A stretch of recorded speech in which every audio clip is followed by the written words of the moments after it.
For my son the Messiah shall be revealed with those who are with him, and those who remain shall rejoice 400 years.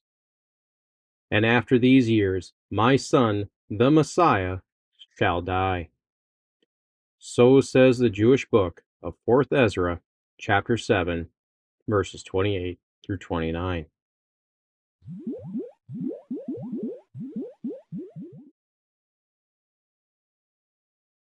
Currently, in our survey of 70 weeks views, is that we have been hammering out early Jewish views prior to the 2nd century AD. We have covered the Essenes and Josephus so far, and as you go through so much material, you'll eventually come across new information that needs to be added to our conversation, and that's where 4th Ezra, or 2nd Esdras, enters into our list. The work is also known as the Apocalypse of Ezra, as it contains visions of the end times, with the most famous one being the eagle vision, where the writer flat out says that the eagle is the fourth kingdom from Daniel 7, as the coming up from the sea language is pulling from Daniel 7:3's four beasts that rise from the sea. So we know the Jewish author has got Daniel rolling through his head a lot in this book, and knowing that he has the Messiah dying after a period of 400 years, is that studying this early Jewish work is definitely worth our time and will be another tool available to us in our apologetic tool belt. Our outline from this study will focus on 7 key points that all build towards what the writer's potential 70 weeks view was.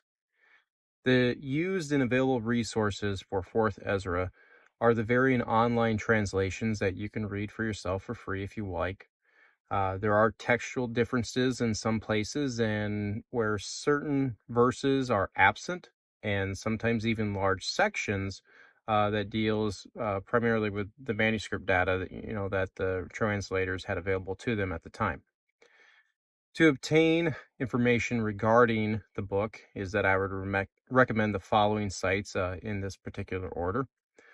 If you're a Logos user or want more traditional print, is that Stone and Hens's work on 4th Ezra and 2nd Baruch is really good. Plus Stone's Hermeneia commentary, and also Meyer's work on 1st and 2nd Ezra's. Starting with the authorship date of the book is that the consensus has the book being written around about 100 AD. There's a few internal clues for this. For starters, 3:1 says in the 30th year after Jerusalem was destroyed.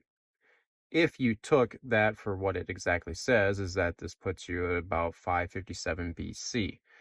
Which is basically 100 years before Ezra's commission in the 7th year of Artaxerxes to go to Jerusalem, where the temple and city have already been built or rebuilt. Historically, it fails from the beginning, and in 4th Ezra chapter 10, the writer still speaks in the present tense that the city and temple are still destroyed. What the writer likely did was use Ezekiel's 1:1 statement of the 30th year as his basis, and adding 30 on to 70 AD, you get 100 AD. It's likely not to be intended as an exact figure, as the purpose was to show the similarity in the circumstances to the destruction and exile under the Babylonians that they are now experiencing under Rome.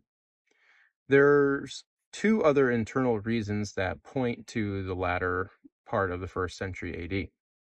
At the very end, in chapter 14, it talks about Ezra and 5 others writing 94 books, 24 written first and 70 written last.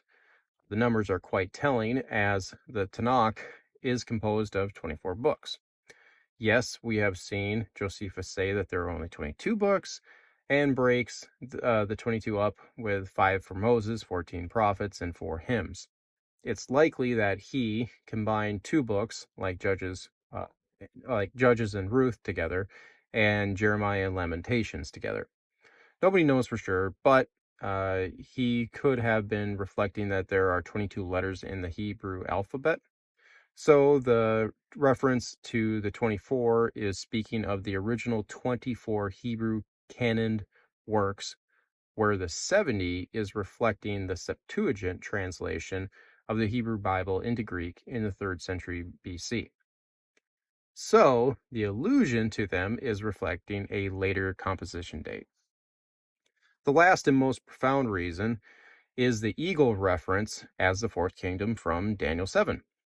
We all know that Rome's emblem was the eagle, but outside of that, the author right after this gives the interpretation where we are told that 12 kings are from this kingdom that are to rule one after another. So, sequentially, not contemporarily, to one another. The clear-cut identifier is that the author says, but the second that is to reign shall hold sway for a longer time than any of the other 12. History flat out shows that Augustus ruled the longest. The counting began with Julius Caesar, with the 12th being Domitian, and thus puts 4th Ezra in the latter part of Domitian's reign, which is about 30 years after the destruction. Backing up this counting method is Suetonius's work that he wrote during about the same period that he called the 12 Caesars. This is how ancient writers counted the emperors, regardless if someone today tried to start with Augustus instead of Julius Caesar. So, the eagle vision places the composition of the book towards the end of the 1st century. As for the manuscripts, various names and translations, is that I could inundate you with too much information. And we will at times bring up the variance in the text because it does play a role into, how do we interpret who the Messiah is, for the varying interpreters out there, and other things that come into play. But, TMI, we don't need to cover all those things right now. But if you want to soak up more, go for it with all those online links down in the description area. But here are the main things to know. Scholars generally agree that the original version of the work was in Hebrew, although there's currently no extant manuscript data that just definitively proves this. Then they believe that it was translated into Greek, as there are a few quotes, possibly some allusions, and one fragment in the 4th century AD from chapter 15 in Greek. From the Greek version, it was then translated into the 8 full daughter translations that we have today. So, how scholars form the idea that Hebrew was the original language is by reverse engineering to the Greek, which allows them to see Hebraisms in the text. And because textual scholars are very skilled with the translating process, is that they can pick up on mistranslations of Hebrew words into Greek that signals them that Hebrew was the original language that 4th Ezra was written in. The earliest quote of 4th Ezra comes from Clement of Alexandria around 200 AD. You can see the direct quote of 4th Ezra 5:33 in his work with the addition of says Esdras the prophet. Esdras being the Greek name for Ezra. The next confirmed quotation, in my opinion, is from Book 8 of the Apostolic Constitutions that pulled a lot of its material from Hippolytus of Rome in the early 3rd century AD. The clear quotation can be seen of 4th Ezra 8:23 being copied and pasted into section 7 of Book 8. The other potential ones listed from scholars, I personally don't see them matching up very well, but they possibly have better reasons, the scholars that is, for including them than I do. But, difference of opinion, that's all it is. Regardless, is that Clement's datable quote alone says that this work cannot be dated any later than 200 AD, and any theory that attempts to attach the eagle to the 3rd century emperors fails just then from the outset. A lot of views out there. A couple of big manuscript facts to know is that the whole complete Syriac version is available to us, but it only contains chapters 3 through 14 and not all 16 chapters. And this is the case for most of the other ancient translations.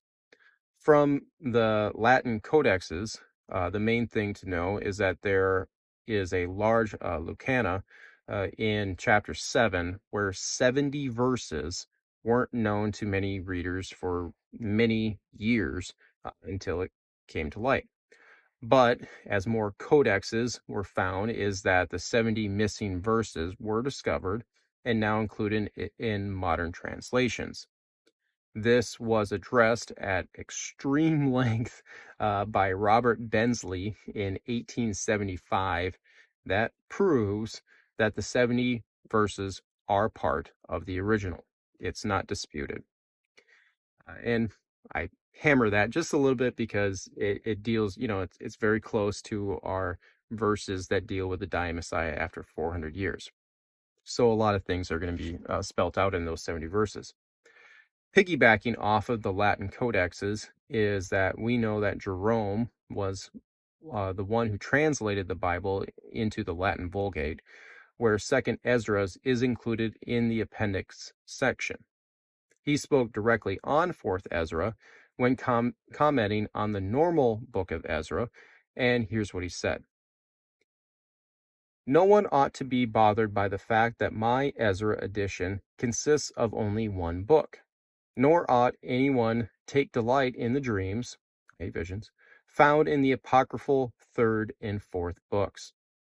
For among the Hebrews, the texts of Ezra and Nehemiah comprise a single book, and those texts which are not used by them and are not concerned with the 24 elders ought to be rejected outright. The 24 elders is speaking about the Tanakh, composed of the 24 books, which we call the Old Testament. Jerome says, don't take 3rd and 4th Ezra as canon, as the only true inspired work is of Ezra and Nehemiah that the Jews viewed as a single work.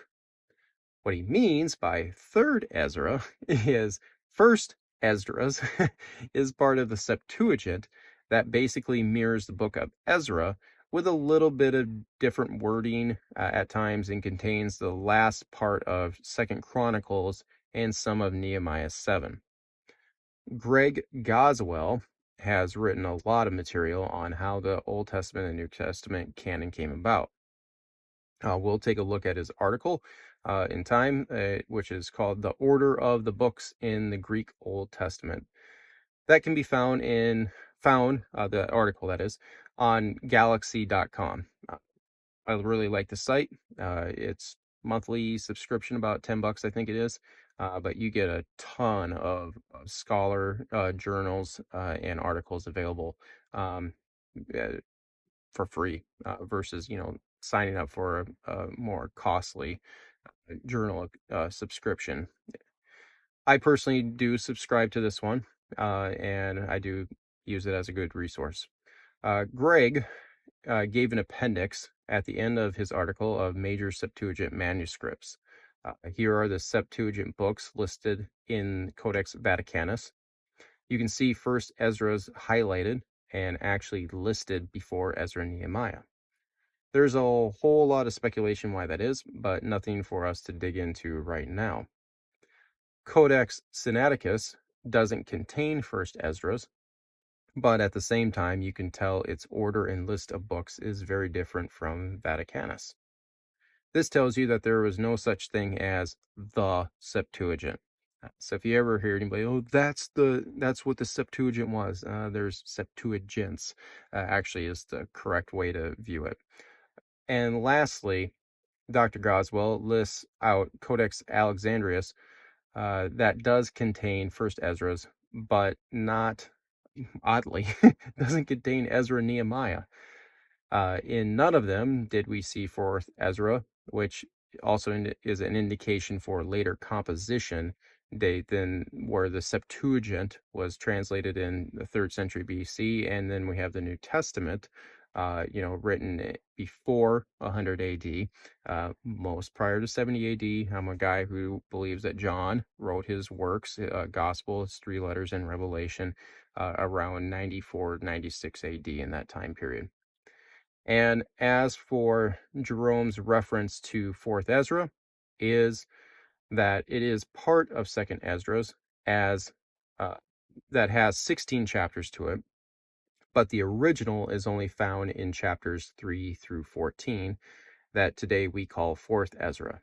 So it's kind of like, a Russian doll. It's contained within it. Way to think about it. Chapter 1 and 2 are recognized as early 3rd century AD Christian editions and is called 5th Ezra because chronologically it was written after the original, although it's placed earlier in 2nd Esdras. Then, later on, chapters 15, 16 were added on by another Christian writer, and those chapters are called 6th Ezra. Do you need to memorize all this? No, but you should understand kind of, the titling and why. They're seen as Christian, the 5th and 6th Ezra, because of very, very apparent references to the church taking Israel's place in God's economy. So you get those glimpses of replacement theology where, at that time, 3rd and 4th century, the church is very largely Gentile, European Gentile based. Uh, and so the idea that, is the church has taken out national Israel as God's uh, uh, elect is rooted in there. You can see it. And no non-Messianic Jew would write such a thing. So just that idea, like, yeah, you're not going to get a Jew to say that. So that's where it's like, okay, yeah, you can tell that this wasn't a single author who did all 16 chapters. So Ezra and Nehemiah were written in the late 5th century or BC. Ezra and Nehemiah, the original one. 3rd Ezra in the 2nd century BC as being part of the Septuagint. Then we have 4th through 6th Ezra being composed in the 1st through 4th centuries. As for the contents of the book, is that 4th Ezra consists of 7 visions, with the 5th being the famous eagle one. The focal point for the 4th Ezra author is his frustration over Israel's current status, especially compared to the rest of the world. It looks like they're much better off, and even some of them ruling over Israel itself. So, if you were to read the book, is that it's very Q&A. He's punching out a question at God in frustration, then God answers him back. If you have read the book of Habakkuk, basically kind of the same format there, and very much in the same points and complaints that are brought up to God, like, dude, what's going on? We've been through this, come on. When are we going to get our due? When are we going to get justice served for us? Uh, as for this study, is that we will focus in on chapters 11 through 13 of the eagle and the man from the sea visions. Then we'll go back to the 3rd vision that involves the Messiah dying and seeing how all of the eschatological data that the writer gives us fits together, and then how does that connect in with his statement about the Messiah dying after 400 years in chapter 7.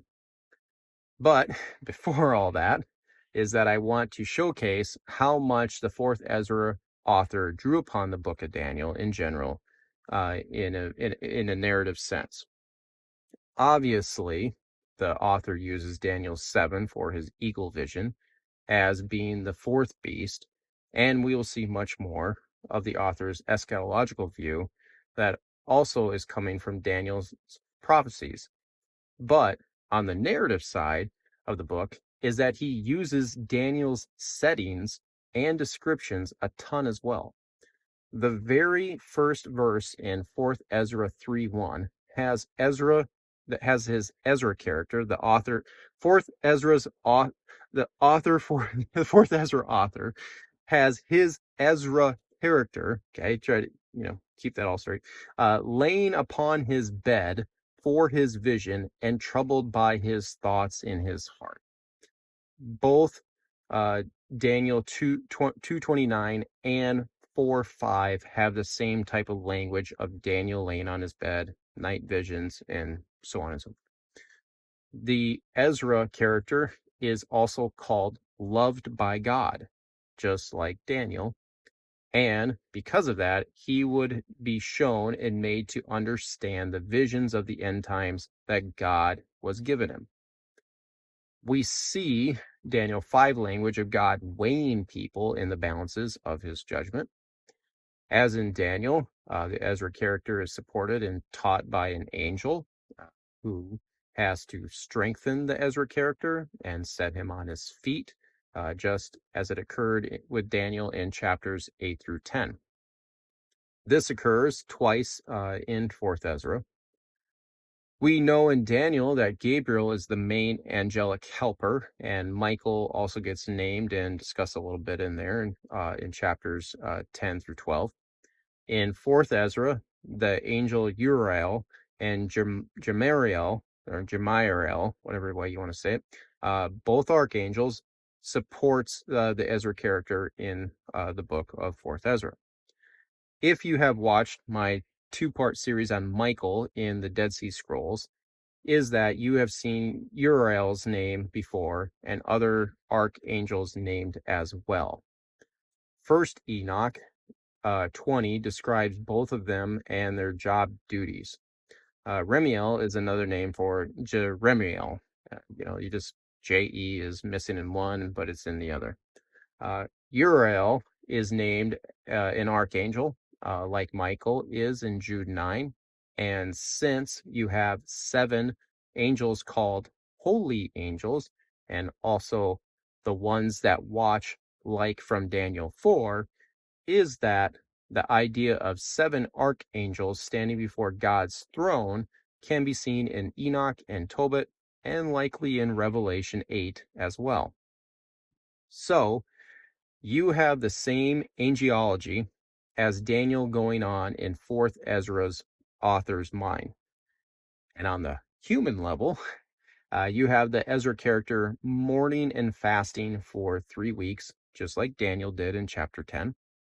So it's quite obvious that the 4th Ezra writer held the book of Daniel in high esteem and used it extensively in his work. All told is that we can basically see this work as a Jewish midrash, i.e. interpretation of Daniel. As you can see here, these are all of the collected cross-references to Daniel from both of the commentaries and a few of my own that I put in. The final vision has no references, so let's give a little more space for the first 6 visions on the slide so you can see the references a little clearer. For Daniel 2, you have a few allusions, but the main one is for 4th Ezra 13:5, where he directly talks about the uncut stone kingdom to come. That's big. For Daniel 7, the writer uses it quite a bit throughout all of his visions. The eagle vision is the most extensive, but other notable ones are God the Father seated on the throne, opening the books for judgment, with the host of angels surrounding him, as that language is sprinkled through the 2nd and 3rd visions in 4th Ezra. And a big one for us is that we do get direct talk about the Messiah coming on clouds of heaven, i.e. the Son of Man, and from Daniel 7:13 in the 6th vision. For Daniel 12, we get a few references, and the big one is the language that pertains to the resurrection of the dead at the end of days. And for Daniel 9, We have a few places that the 4th Ezra author drew upon, but the biggest quote about something lasting for about a week of years in 4th Ezra 7:43 cues us in that he does have the 70 weeks going on. And because of the overwhelming use of Daniel throughout the book and surrounding this verse in the third vision, is that one cannot argue that the author did not have the 70 weeks prophecy in his mind. Reminder, hit the subscribe button below, turn on the notification bell, hit the like button, and leave a comment. And don't forget to visit us at justscripture.org. But in the meantime, stay salty.